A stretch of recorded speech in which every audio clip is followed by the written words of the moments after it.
Hey, welcome. This is Lewis Howard Live. You can't see me because I'm showing you this clock. And this clock is in several dimensions of time and space. And so I wanted to share some interesting perspectives on time, events, and decisions, and how important uh, that is when you are making a decision. I'm Lewis Howard. Hey, thank you for joining another of our hundreds of podcasts that we've done both in studio and in chat spaces like this, right? So I hope you guys are not eating too much and getting plenty of rest over this long holiday weekend. I know I have gotten extra rest and some extra energy to boot. So I wanted to share with you. I've lived long enough, maybe longer than some people and shorter than other people who may be, having a chance to hear this show. But one of the things I've learned is to develop a perspective on time and and its importance. And I heard this really shared, um, and it really struck me. And I thought, boy, this is great to translate in business because I think in the other space that it was discussing was, spiritual impacts of time, decision, and events.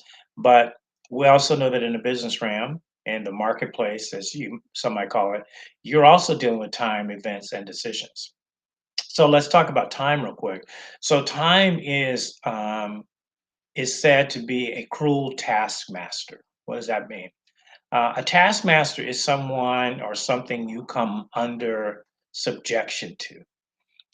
If you were familiar with slavery, they would have taskmasters that would overlord, oversee the slaves' work. Um, and in Bible times, there were the Hebrew slave taskmasters, and even today we have taskmasters in corporate America, and so time can be a cruel taskmaster, and it can cause you, number one, not to feel like you have enough of it.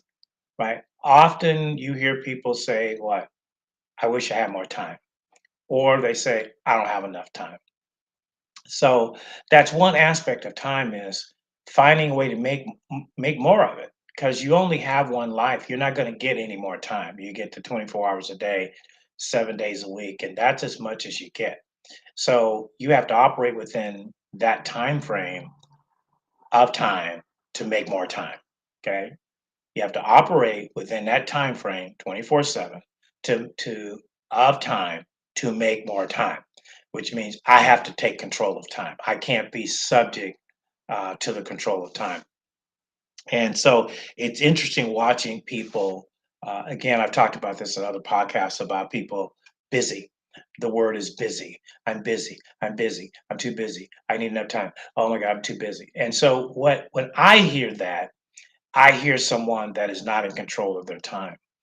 You never hear ultra wealthy or ultra champions talk like that. I'm too busy. Oh my God, I got to go do this. I got to go do that.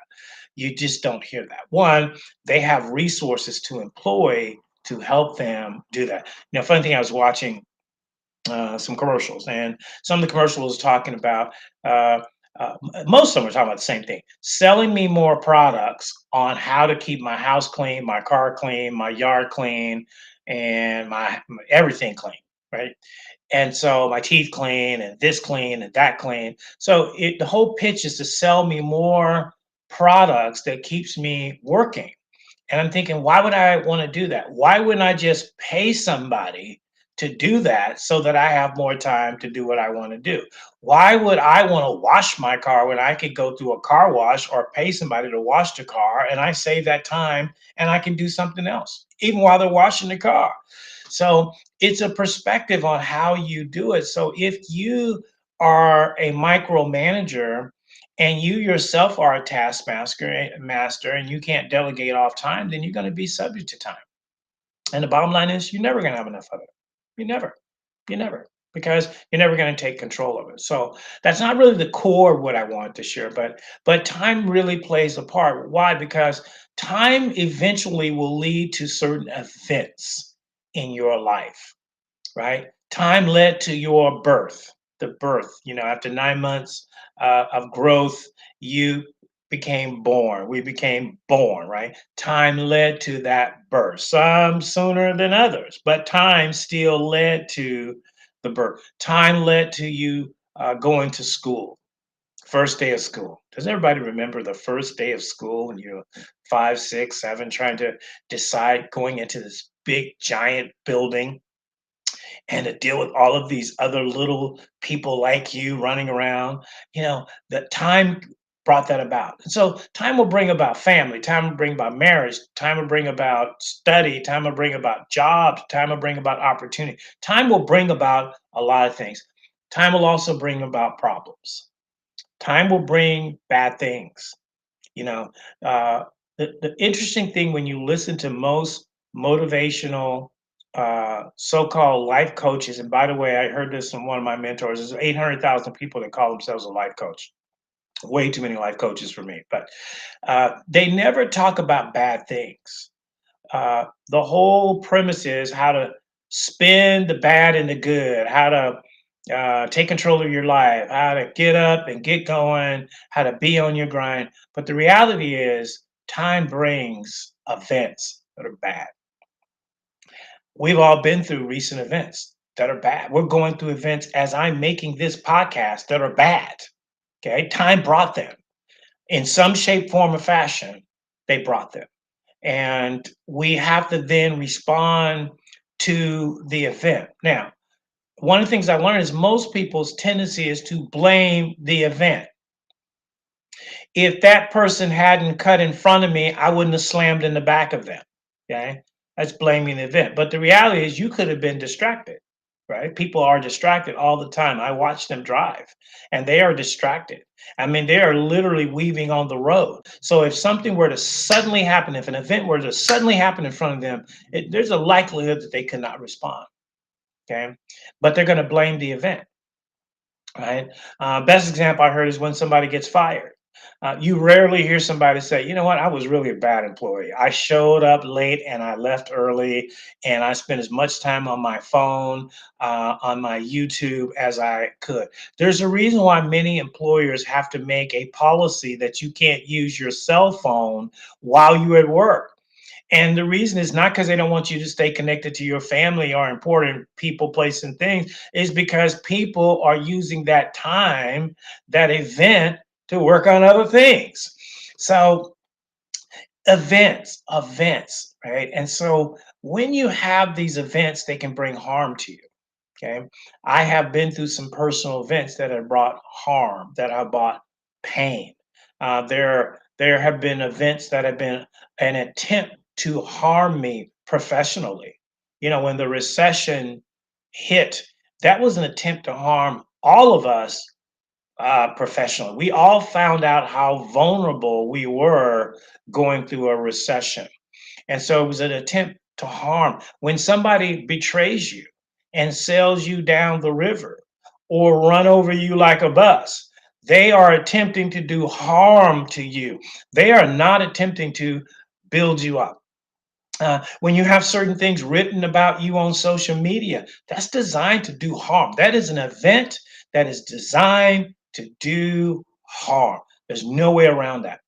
Okay. If you lose a loved one, you lose a child, as I have lost a child, that is pain. That event created pain. I couldn't control that event. I couldn't stop that event from coming, but it came. So think about the events that time has brought.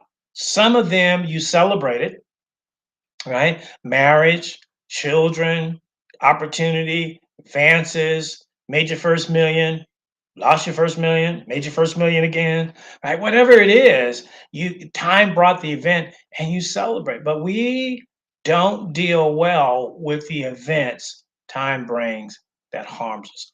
But I have to tell you that if you really want to climb the mountain of business and become the ultimate and highest level of success, you're going to have to learn how to deal with those events that either have harm or have an intent to harm you, your career, your family, your profession, your image, your reputation, whatever it is, the intent is to harm. There's a story in the Bible about a man named Joseph, and Joseph had 12 brothers, and he was not the favorite of the 12 brothers. He was the youngest. Dad favored him, and his brothers couldn't stand him. And so, one day the dad sent him out to go check on his brothers. They thought that he was coming out to spy on them. They got upset. And as it goes, they threw him in a pit, right? They intended to do him harm, right? So many years later, you follow in the story that eventually Joseph becomes a man of prominence and influence, and his brothers have to go to him. And now he's got a what? A decision. He's got another event, and now that event is requiring a decision. Does he forgive? Does he forget? Does he let it go? Now, it's easy to know that when you know the rest of the story. If you just read that story, you know the end of that story. But how about in your life where you don't know the end of the story? You're still dealing with someone that has done something harmful or painful to you, and you have not been able to necessarily get over that yet. I'm still trying to figure out how I want to handle that, right? Lost a job, got to figure out how I'm going to handle that. Going through a separation that might lead to a divorce, got to figure out how I'm going to handle that. How am I going to handle that? Okay, those are decisions. Okay, something doesn't work out. So now I have time, right? Time has brought an event, and now this event is requiring me to make a decision.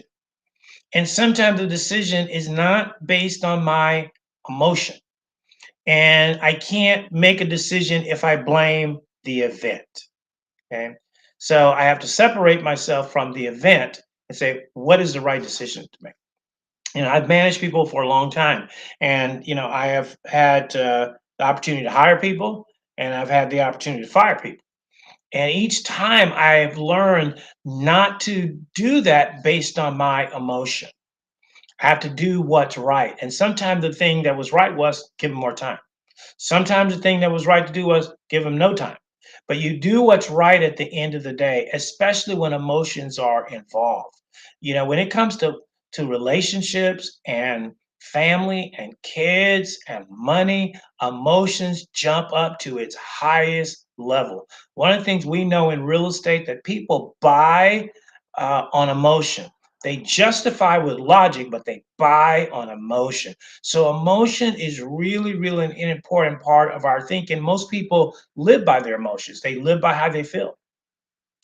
My favorite thing to do is if you really want to see how somebody makes a decision based on emotions, watch a big loss in a sports event. I've watched a number of these where they go to the losing team's locker, right? We all waiting for the winning team's locker, but they go to the losing team locker, and it's a totally different atmosphere there. It's quiet. There's no champagne popping. There's no dancing girls, right? There's no towels in the air. It's quiet. But what I'd like to see is how will this champion handle that? How will that champion respond to that loss? What will they say in the moment?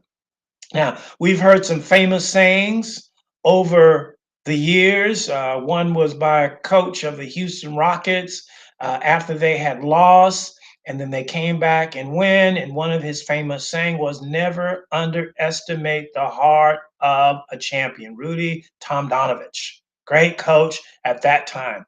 But then we've heard some other things about athletes under pressure, under losses, in situation. Allen Iverson, made some comments that still live with him. Not sure if the context of the comment was right, but it still lived with him. Practice, practice, right? They took that and they ran with that. But you've watched other champions like a LeBron or Michael Jordan or Steph Curry when they've had losses, and you watch how they remain composed. Now, they're not feeling composed. You don't feel composed when you lose something that you put your time, energy, and money on, but you make a decision to say, yeah, this was meant for pain or my harm, but I'm going to turn this for good. We're going to come back next year. We're going to retool. We're going to right? I'm in the Seattle area, and Seattle had two Super Bowls. And the second Super Bowl, we lost the last minute. Painful, painful. And the first thing everybody wanted to do was blame the event. Blame the event. In this case, the event was the person. They threw the wrong pass to the wrong person at the wrong time, got intercepted, boom, game on, right? But the decision we could have said, well, I can't judge that person because I'm not in that situation. I didn't throw that ball. Maybe I would have done a different. But let's appreciate the fact that the person got there in the first place where 34 of the teams didn't get there, right? So it's a decision that you've got to learn. So we're talking about time. It's three-dimensional time that we live in. And we'll talk about, I'll do some more shows on time because I'm really fascinated with this whole dimension of time. But today it's about events, the events that will come. And let me just say to you, if you have not had an event that this conversation makes sense to you, then hold on, one will come where it will throw you in the ditch. It will put you on your knees. It will pain you so bad that you will regret the day you were born. That kind of event, it will come. That's just life. That's not negative. That's not being Johnny Downer. That's life.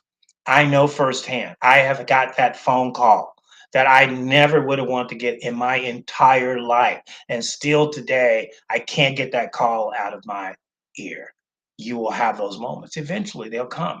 And it's what we do in that moment. It's the decisions that you will make in that moment when a business deal didn't go your way and you knew the person on the other side of it stuck it to you and twisted the knife and they're sitting right in front of you and you got to make a decision on how you respond to that situation because it's more than just that situation online. It is your future, it is your business, it is your future climb. So give some thought to that. I think that's worth it.